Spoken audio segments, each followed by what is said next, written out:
Hey guys, welcome back to the channel. And today we're going to go over this customer's 81 Daytona 500 car because they brought it to us saying that the boost lights are not working. And I wanted to go and make this video to kind of show the diagnostic procedures that we use when trying to figure out why the boost lights don't work. So let's take a look at this car, and first thing we're going to do is we're going to verify the customer's complaint. We're going to kind of see what they're talking about and what the problem might be. So being that this is an 81 cars, take that key out. 81 cars have the switch right here on the center console. This is what controls the boost light brightness and whether or not they're on or off. So with the switch in the center, this would be off, and then it shows low and then it shows high. So as you push down on the low side, it would actually dim the lights. Push down on the high side, that's full brightness for the bulb. So what we're going to do is we'll leave it in the off position and we'll jump in the car. And let's see what we get. So we're going to turn the key on, but we're not going to start it. And we'll flip the switch to high and we see that the normal light comes on. If we switch it off, then to low, we see it comes on dim. Okay. So this tells me that we do have power and ground going to the lights for the normal light. The normal light is always on with the key, so that's important to know. So we do have power going out there. The fuse is fine. There's power to the switch. Now all three bulbs under the hood, all three bulbs have the same power. They all share the same power wire. So with the normal light on, I'm assuming that the rest of the lights are going to be good as far as having power to the sockets. The way this circuit works is that in order to activate the medium and high light, they have their ground on the switching circuit, and it's through pressure switches mounted on the engine. So the next step is we're going to do a visual inspection. We're going to open the hood. We're going to take a look at the pressure switches and make sure that they're there, that the connections are good, and then we're going to take the next step to verify that the wiring, the light bulbs, everything else is in good shape, and I'll show you how we're going to do that next. Okay, we got the hood open and we're going to take a look here, and what we're looking at is down, let's see, we're going to take the air cleaner off to take a look at this. Yeah, I think we're going to have to take the air cleaner off, so let's take the air cleaner off real quick.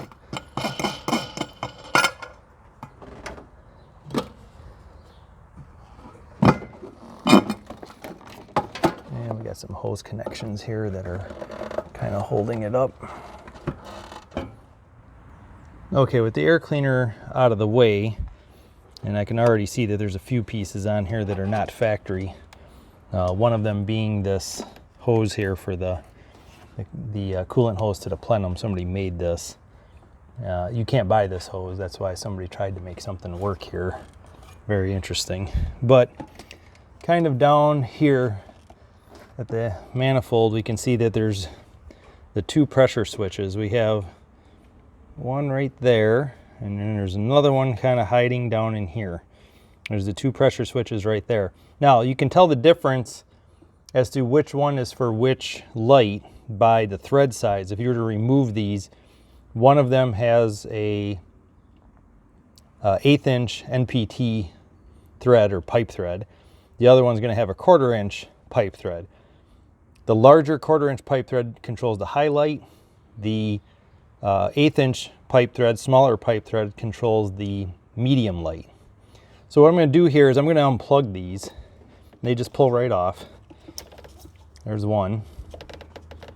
And then I'm going to get at the other one here, if I can see what I'm doing. And there's a lot of hoses and other wiring kind of in the way. Okay, after fishing around in there, I've got both switches disconnected. We have both connectors right here. So what we're going to do is we're just going to jump right across these terminals, and you could do both at the same time. You could do one at a time. I'm going to see if I can put my camera in a spot here and get it to stay. But I'm just going to put right across here. I'm just going to do one at a time. If you do both, what should happen here is now that we have this jumpered across, we should be able to turn the key on and see if the light comes on the dash. So let's take a look at that. I already got the switch on, so let's see what we get here. Okay, so the high light came on. So that connector is for the high pressure switch. So that's good, all the wiring checks out. We can switch over. Yep, it dims. Oh, it doesn't look the best there. Actually, when we dim it, we see that the highlight actually went out. So there might be a problem with the resistance wire or possibly the connection under the hood in the low setting, but we'll get into that later. But on the high setting, everything is, the highlight is on. So next we're going to jump the other connector, and we're going to see if the medium light comes on. So we'll take this out and let me switch to the other one. Okay, I've got the other connector jumpered. This should kick the medium light on when we turn the key on. And what do we got? Yes, the medium light is on. Let's see if it works in the low setting. Yeah, it is on. It's kind of hard to see with the camera. Maybe you can kind of see that. We'll zoom in a little bit. But yeah, the medium is on, and it's on low, and there's high. So we know that the circuit is working the way it should, that all the wiring, except for the high light in the low setting of the switch, the dim setting of the switch, does not work. So there might be something going on with the connector there, but we'll focus on that later. So now what we're going to do, I think we should take the car for a ride, and we'll see if we can get all three lights to come on. We'll plug everything back in, but we'll take it for a ride. And I think I'm gonna put a boost gauge on it too, just to see what it's doing. So let me get all that stuff out, and we'll get it hooked up here. Okay, getting everything hooked back up now. We have the pressure switches plugged back in. It doesn't matter which way they go on, just as long as they make contact. There's no way to plug them in backwards. You can switch the plugs and have, you know, the medium switch going to the high wiring, and you can plug them in backwards that way, but twist wise, you know, it doesn't matter which terminal goes into what end of the actual connector, just as long as it is plugged on. So what I did here, being that this is an 81 and this is an ECM controlled car, we have our barometric pressure sensor and we have our map sensor, which I removed the map sensor. It's up here actually. I removed the map sensor, and in an easy way to determine which one is which. The one with the blue connector, so this one has a blue electrical connector. That's your barometric pressure sensor. There is no hose on there. It is actually open underneath. The fitting is open. The orange connector up here, this is the map sensor. This is the critical one that the ECM is looking for. This has the orange connector. It usually has a vacuum hose attached to it. It's down here. This vacuum hose right here will actually loop around and come up behind the power brake booster and everything, and it'll actually tee into the metal line, this metal line right there. You can't really see it. There's a T under there that's going to the wastegate. So this is telling the map sensor how much boost or vacuum the engine's making. So this is a good source to tap into for a boost gauge. So that's what I have here. I actually have this T set up. There's the factory vacuum hose. This is going to my map sensor, so it still reads. The other side of it is coming over here to a boost gauge. So what I like to do is take this boost gauge, and we're gonna run it through the fender. And what I like to do is just kind of tuck it in the corner here and just tucked under the dashboard here to kind of hold it in place. Perfect, just like that. Yep. So we have our boost gauge right here. I'll try to get this out of the way. But now we can take the car for a ride. We can see how much boost it's making. We'll see what we get. So let's shut the hood here. We'll fire it up, get it warmed up, make sure the choke is completely off, because you got to have the choke fully open. We're gonna tuck this out of the way for right now. Get this rare hose assembly for the air cleaner installed, and make sure all this stuff is not pinched off or going to get caught in the hood hinge or anything.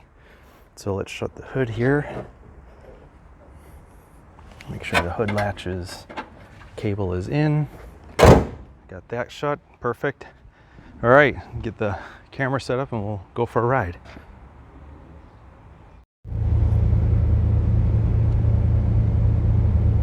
Okay, we got the engine running. You can see here we're measuring about 20 inches of vacuum.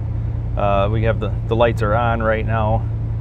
We do notice that his tachometer is not working correctly. Okay, now you can just see that we are no longer in high idle. It has come down to a regular idle, so hopefully the choke is fully open. And now we'll just go take it for a ride. And we'll see what we get. Hopefully I can hold the camera steady enough. We'll just keep it focused on the gauge. So what we're going to do here is we're going to turn on this road, and then we're going to go wide open throttle and see how much boost this thing makes and see if the lights come on.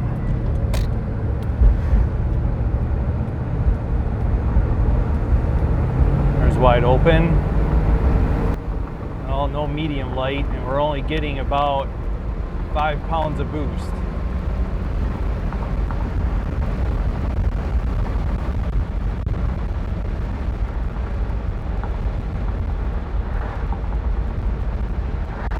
So what we have going on here, we know the wiring is good. The medium light should have came on at about 3 pounds of boost, and it didn't. The high light won't come on until over 6 pounds, which obviously we never reached that. We've only done 5. Here, I'll hit it again. Yeah, we're only making 5 pounds. So we kind of have a combo of things. We're not sure if the pressure switch is working for the high switch, for the high light, because we're not making enough boost to see it. The medium light obviously is not working. Most likely the switch is bad. So we're gonna take it back home here and we'll get the hood open and start looking at some other things. Okay, so we went for the medium switch. What we actually got is the customer gave us a pressure switch, a medium pressure switch, and like I was saying, you can see this is an 1/8 inch NPT thread. So this is for the medium light. Now he gave this one to us, said it was supposed to be good. I tested it, and this is how I tested it. I went across the top terminals with my voltmeter, and I set it to a continuity scale. Basically, it gives me an alarm that if there's continuity between the 2 pins, that it's making contact. So I put it on the continuity scale, put 1 terminal on each from the voltmeter. Obviously, it's showing that it was open because there was no pressure on it. I then took my air compressor with a gauge, and I put pressure in the bottom here, and at 3 psi, you heard it click, closed, and I had continuity. So this switch is actually good. This switch is very hard to find. It's hard to find a medium pressure switch for these cars that's in good shape. Most of them end up going bad. So I removed the one that was in the car that we just test drove with and went and tested this one, and it is bad. It does not show continuity. I don't even hear it click. In fact, I felt air coming out from the terminals up here. So obviously there's something internally wrong with this. You can't rebuild it. I have yet to find a replacement for this that operates at this low of a pressure, which it seems like none of them do. So we're gonna install the one that he gave us and see if that works. So how did I remove that? Well, it's with this special socket right here. This is an oil pressure sending unit socket. It's got kind of a special hex shape, whatever you want to call it, to it. And see if we can get the focus there. Just internally, it's got a special configuration for oil pressure switches, which this is very similar to an oil pressure switch. So it fits in there. Luckily, on the 1981 cars that are US spec, computer controlled, the block that's back there that has the switches in it, the one coming straight in from the top happens to be the 1/8 inch NPT medium switch. So luckily it was right up on top. Put the socket on it, unscrewed it. Now I'm about to put the good one in it, and we can take it for another ride. But before I go and drive it again, now most likely the medium switch will work. We made 5 pounds of boost. We need at least 3 to get the medium switch to come on. What I'm going to do is, since I have the air cleaner off, I'm going to kind of do some preventative to address why we're only making 5 pounds of boost. Normally these cars make around 7 or 8. So there could be a couple things going on. Now, a lot of people will come at me and they'll be like, oh my God, my turbo is bad. I'm not making any boost. My lights don't work. Well, we just kind of proved that out right here. It's not necessarily the turbo. This car was a special case right now where the medium switch was bad and we didn't make enough boost to even try to make the high switch work. Now, I could remove the high switch and test it like I did the medium switch, but why dig through there and try to get it out if it's okay? I would rather get the boost up to 7, 8 pounds of boost and see if the light comes on its own. So we have to address, why are we not making boost? Again, don't rush to go right away and condemn the turbo. Oh, my turbo's not building enough boost. There's certain things that it needs to make boost. One of them being air. You can't make boost if you're not bringing in air. Well, what's in front of the turbo to restrict it from bringing in air? The carburetor. The carburetor has to be going wide open throttle in order to get full boost. So one of the things I'm going to check right now is, now that it's all warmed up and that the choke is warmed up, the choke is not on, make sure the choke is wide open. I'm going to have somebody get in the car. I'm going to have them floor the gas pedal from inside the car. I'm going to open up the secondary air valve in the back of the carb, and I'll show you what that is. The secondary air valve, let's see if I can get this out of the way enough. The secondary air valve is these flaps right here. So what I'm going to do is I'm going to have somebody floorboard the gas. I'm going to push this secondary air valve open, and then I'm going to look down in the carburetor, and you can't really see, but there's throttle blades down there on the base plate. I'm going to make sure those throttle blades open all the way up. If they do not open up all the way, that will restrict a lot of air from coming into that turbo, and it's going to restrict the boost. So we want to make sure that's all working. If that's all working and working the way it is, then we will address the wastegate, the can up there, and we'll see, then we can see what we can do there to try to increase the boost. Now, this one just so happens to have a threaded rod, but there's no jam nut on it. So I'm assuming that, and I've seen this before, probably, oh, I feel it right there. There's a dimple on that threaded sleeve to lock it into position. So I won't be able to shorten that rod. Yes, we could put one of my manual boost controllers in the steel line there. Oh, there's the T I was talking about for the map sensor. We could put a manual boost controller on it. One other little thing we can do just to tweak a little bit more boost is to actually take this bracket and push on it and bend it away from the turbo towards the carburetor. That'll put more tension on it in the spring inside here. One other thing I want to address, since I'm looking at this right now, so many people tell me, I think my turbo's seized. I think the wastegate is seized. I can't move this. I can't move this rod. You're not going to be able to by hand very easily at all. The spring tension inside here is so tight that you can't grab this and pull it out. And yes, I said grab it and pull it out. So many people get confused thinking that should push in. Their mechanic is sitting there looking at it and they're going, well, the turbo, it's seized up, the wastegate's seized up, I can't push that rod in. You're not going to push it in. Pushing it in is closing it. It's already fully closed. You need to try to pull it out. Now, you can put a pair of pliers on here. You can put a pair of pliers on that lever and come out with it. In fact, I will show you how I do that. All right, so I've got my pair of pliers. We'll put it on the lever and I should be able to pull out, no problem. Spring tension, it goes back. Moves out, goes back. There's nothing wrong with this. I've never seen one of these seize. Got good spring tension on there. Another way that you can test it, sometimes these things leak. Another way that you can test it is you can actually push air into this fitting. If you put air in this fitting and that rod pushes out, you're good. If air starts leaking out this bottom fitting, this is a vent. If air starts coming out there, then this is bad. It does happen, but not very often. So now we're going to test for wide open throttle and make sure that the throttle blades are opening. Okay, now we're going to look for wide open throttle. So go ahead and hit it. Okay, she's all the way down. We're gonna look down in here. And if I look down in here, the throttle blades are closed. It's kind of hard to see, but the throttle blades are closed down there. So that's a problem. That's probably why we're limited on boost. Now we'll check to make sure that everything, that the choke is out. Let's see, did this change? It's so hard to see in there, I got no light.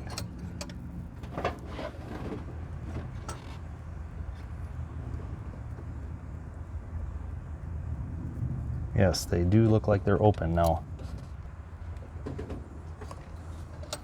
So with a light in there, you can see they are open. They're not fully open, but they are open. So everything seems to be working there. We're just going to double check that the choke, at first they weren't open. You can let up. At first they were not open, and then I pushed on the lever for the choke to make sure that the choke was fully released. And the lever I'm referring to is right there, right here, right in front. There was a lever right here. I pushed down on it. It released the choke fully, and then it allowed the secondaries to open, because there is a lockout buried down inside here that actually locks out and keeps the secondaries from opening. So now we're going to take the car for another ride, and we'll see what we get. I might actually tweak that wastegate a little bit. I think I'm going to bend that bracket first before we go for a ride. So let's see what we get this time. All right, so tweak the bracket, got the new, well, not new, but working medium pressure switch on. So let's see if we get over here now. We're gonna come to a complete stop. It just makes it a little bit easier if it stays in first gear. So here we go, wide open throttle.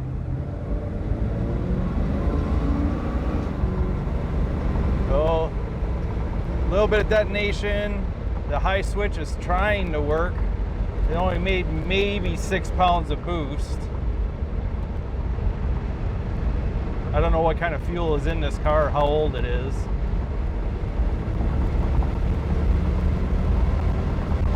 Well, they're all on now. It is working.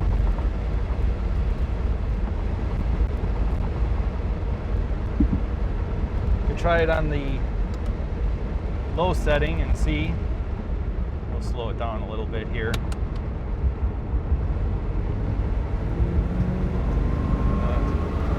A little bit of detonation. I don't want to stay in it anymore. Should probably add some octane booster to it. I like to use the Lucas brand in the red bottle, octane booster. That stuff works amazing. But seems like everything is working the way it should. Like I said before, the low pressure, the low setting for the high boost light, there may be an issue there, but I'm going to call the customer and see if he wants us to dig into that, because that could potentially open a can of worms. The low setting, the dim setting, goes through some resistance wires, which are sometimes very brittle, and most likely that could be what's going on. Is either, like I said, the connection at the hood could be bad on that terminal, or the resistance wire is broken for the high light. So that would require a little more surgery on the wire harness, probably replacing the wire with an inline resistor. I've done that in the past. That works out well for a replacement, for a fix. But we'll get a hold of the customer and see where they want to go from here. But technically all three will come on. But at this point in the game, I would not recommend staying in it unless he gets some either better fuel in it. Maybe we'll check the timing for him just to make sure that's not all jacked up. But I think that'll do it for now. So if you ever have any questions as to how to diagnose your boost lights, this is how I do it. And as always, if you want to run something past me, or you got any questions, or if you're even looking for some parts, if for example, if we did not have a good factory medium pressure switch for this car, I would actually be using one of my adjustable pressure switches that I sell. Now, it doesn't look like factory, but it does work, and do the job. It's just you have to mount it off the engine and run a vacuum hose to it. But I do have a solution for it. I do have a fix for it. So thanks for watching, guys, and as you know, until next time, keep on boosting.